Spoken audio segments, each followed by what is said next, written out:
پاکستان کے ذریعے ایران مذاکرات میں پیش رفت ہو رہی ہے۔ امریکی صدر کی تصدیق، کہا ایران کے ساتھ ڈیل جلد ہو سکتی ہے۔ ایران نے کئی پاکستانی پرچم بردار جہازوں کو گزرنے کی اجازت دی۔ جہاز گزرنے میں ایرانی اسپیکر کی اجازت شامل تھی۔ ایک طرف مذاکرات کی باتیں تو دوسری طرف زمینی کارروائی کی دھمکی، کہا ایران کے خلاف مختلف آپشنز پر غور کر رہے ہیں۔ امریکہ خارق جزیرے پر قبضہ کر سکتا ہے۔ خارق جزیرے کو انتہائی آسانی سے حاصل کیا جا سکتا ہے۔ فورسز نے اب تک ایران میں 13,000 اہداف کو نشانہ بنایا۔ مشتبہ خامنائی کی صورتحال غیر واضح ہے۔ ان کی پہلی اور دوسری قیادت ختم ہو چکی، تیسری قیادت ذمہ دار لگتی ہے۔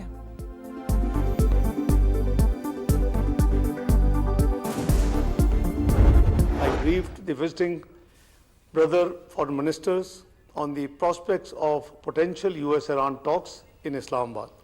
The visiting foreign ministers expressed their fullest support to this initiative. Pakistan is very happy that both Iran and the US have expressed their confidence in Pakistan to facilitate the talks. Pakistan will be honored to host and facilitate meaningful talks between the two sides in coming days. Pakistan ثالث، ایران اور امریکہ کا اعتماد کا اظہار۔ اسلام آباد جلد مذاکرات کی میزبانی کے لیے تیار۔ سعودی عرب، ترکی اور مصر کا بھی مکمل حمایت کا اعلان۔ اسحاق ڈار کی 4 ملکی وزرائے خارجہ اجلاس کے بعد بریفنگ، کہا سفارتکاری ہی واحد مؤثر راستہ ہے۔ اسلام آباد میں 4 اہم مسلم ممالک کی مشاورتی بیٹھک۔ خطے میں امن کے لیے پاکستان کے قائدانہ کردار کی دنیا معترف۔ نائب وزیر اعظم بولے چین بھی پاکستان کے تعمیری کردار کی بھرپور حمایت کرتا ہے۔ موجودہ صورتحال میں مسلم امہ کا اتحاد مزید اہمیت اختیار کر گیا۔ کشیدگی کسی کے مفاد میں نہیں، خطے میں امن کے لیے پرعزم ہے۔ UN چارٹر کے تحت تمام ممالک کی خود مختاری اور سلامتی کا احترام کیا جانا چاہیے۔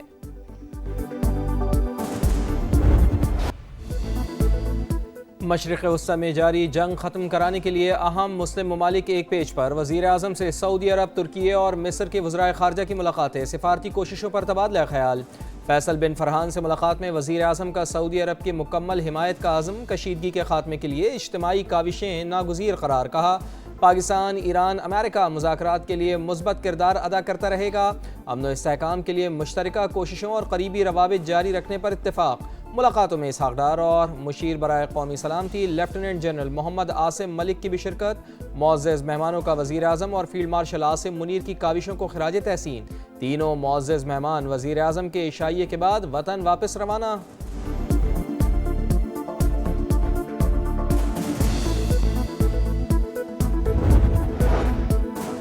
ترک، سعودی اور مصری وزرائے خارجہ سے ملاقات کر کے خوشی ہوئی۔ وزیر اعظم کا ایکس پر پیغام، کہا ملاقات میں کشیدگی روکنے کے لیے مشترکہ کوششوں پر زور دیا۔ جنگ سے ایران سمیت کئی مسلم ممالک میں جانی و مالی نقصان ہو رہا ہے۔ ترکی اور مصر کے گراں قدر تعاون کو سراہتے ہیں۔ ایران امریکہ کو مذاکرات کی میز پر لانے کے لیے کردار ادا کرنے کے لیے پرعزم ہے۔ فیصل بن فرحان سے ملاقات میں سعودی ولی عہد محمد بن سلمان کے لیے نیک تمناؤں کا اظہار۔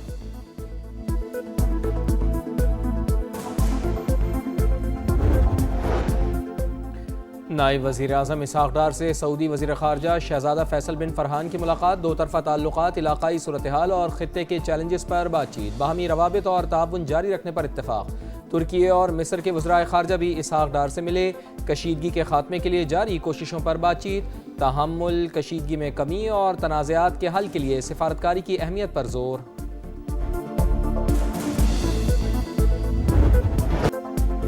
امریکہ اور اسرائیل کے ایران پر حملے جاری۔ مہر آباد ہوائی اڈے پر شدید بمباری۔ تہران کے جنوبی علاقے میں بھی فضائی حملے۔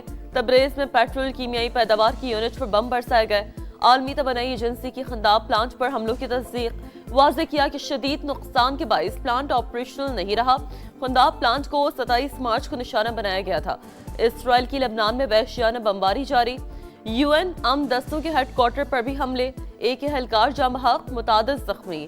لبنانی میڈیا کے مطابق بیس پر تعینات انڈونیشین امن دستوں کو نشانہ بنایا گیا۔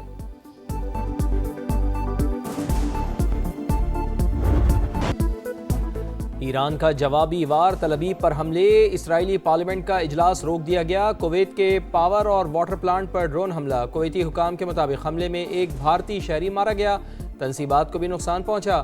بغداد میں امریکی سفارتی مرکز پر حملہ، وکٹوریا ایئر بیس میں آگ بھڑک اٹھی۔ سعودی عرب کا 5 بیلسٹک میزائل گرانے کا دعویٰ، حزب اللہ اور یمنی حوثیوں کی بھی صہیونی ریاست پر یلغار۔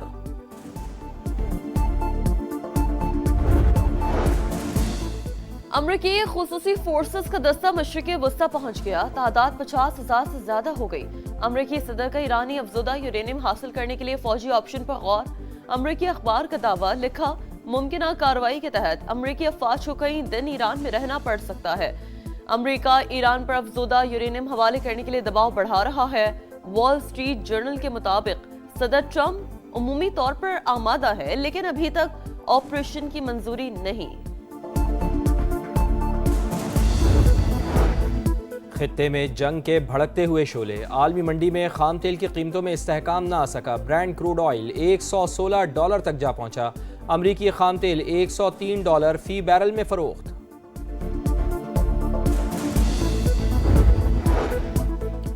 امریکہ کھلے عام مذاکرات کی بات کرتا ہے اور خفیہ طور پر زمینی حملے کی منصوبہ بندی کر رہا ہے۔ ایرانی اسپیکر کا دعویٰ، واضح کیا کہ ایرانی فوج امریکی زمینی فوج کا سامنا کرنے کے لیے تیار ہے۔ ایران پر کسی بھی زمینی حملے کا بھرپور جواب دیا جائے گا۔ ایرانی وزیر خارجہ کا بھی سخت رد عمل، کہا امریکہ اور اسرائیلی تعلیمی اداروں کو نشانہ بنا رہا ہے۔ یونیورسٹیوں پر حملوں سے علم کا سلسلہ رکے گا نہیں۔ پاکستان ایک بااعتماد ثالث کے طور پر سامنے آ رہا ہے۔ اب ون ون سچویشن یہ ہے کہ نیوکلیئر کے اوپر ڈیل ہو جائے، 2 چیزیں امریکہ کو مل سکتی ہیں ریئلسٹکلی، اور 2 چیزیں ایران کو مل سکتی ہیں۔ 8 مہینے ایران اس جنگ کی تیاری کرتا رہا۔ یہ فوجیں اتارنے والی جو بات ہے نا، یہ وہ ایک بڑی اور سنگین غلطی امریکہ ایران میں نہ کر دے۔ یہاں سے پیسہ باہر جانا شروع ہو گیا ہے تو حکومت کی نااہلی ہے۔ $10 قیمت پاکستان میں بڑھتی ہے تو $250 ملین ماہانہ کا ہمیں ایکسٹرا دینا پڑتا ہے۔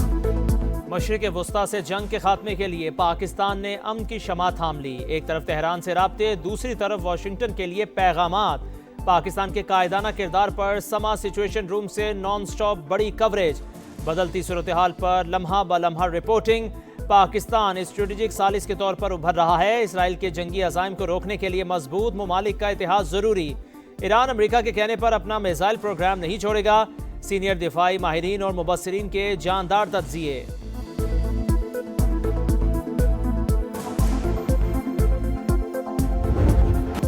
قوم کو جنگ کے براہ راست اثرات سے بچانا ترجیح۔ گزشتہ 3 ہفتے میں عوام کو ہر ممکن ریلیف فراہم کیا۔ ترقیاتی بجٹ سمیت دیگر منصوبوں سے کٹوتی کی گئی۔ وزیر اعظم کا اجلاس سے خطاب۔ ایندھن کی بچت اور کفایت شعاری اقدامات کا جائزہ۔ مکمل نفاذ یقینی بنانے کی ہدایت۔ کا ملک میں پیٹرولیم مصنوعات اور دیگر اشیاء ضروریہ کی مناسب مقدار موجود۔ عوام بجٹ مہم میں حکومت کا ساتھ دیں۔ دفاتر اور کام کی جگہوں پر ٹیلی کانفرنسنگ کو ترجیح دی جائے۔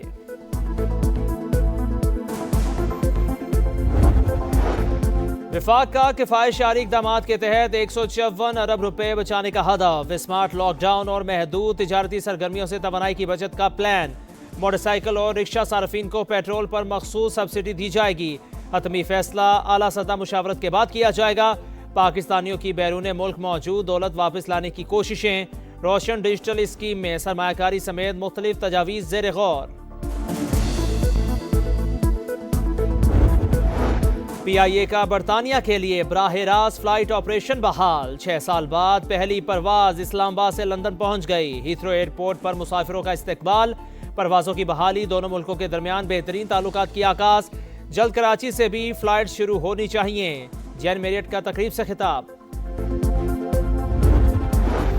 بانی پی ٹی آئی کی اہلیہ بشرا بی بی کا ڈیالہ جیل میں طبی معائنہ۔ دائیں آنکھ میں دھندلے پن اور سر درد کی شکایت پر ادویات تجویز۔ 4 ہفتے بعد دوبارہ چیک اپ کی ہدایت۔ دادو میں ہائی پروفائل تحریر قتل کیس کا محفوظ فیصلہ آج سنایا جائے گا۔ ضلع بھر میں سیکیورٹی ہائی الرٹ۔ رباب چانڈیو انصاف کے لیے پر امید، کہتی ہیں نظام ثابت کرے گا کہ طاقتور کو بھی سزا ہو سکتی ہے۔ 8 برس پہلے رباب کے والد، دادا اور چچا کا قتل ہوا۔ پیپلز پارٹی کے 2 MP سمیت 8 ملزمان نامزد، 4 ملزم ضمانت پر اور 4 جیل کسٹڈی میں ہیں۔ کیس کی 380 سماعتیں ہو چکی۔ کراچی میں ہیوی ٹریفک وبال جان۔ کورنگی بلال چورنگی میں واٹر ٹینکر نے موٹر سائیکل کو روند ڈالا۔ خاتون سمیت 2 افراد جان سے گئے۔ بلدیہ میں بے قابو ٹریلر کی گاڑی کو ٹکر سے ایک شخص جاں بحق، 9 افراد زخمی۔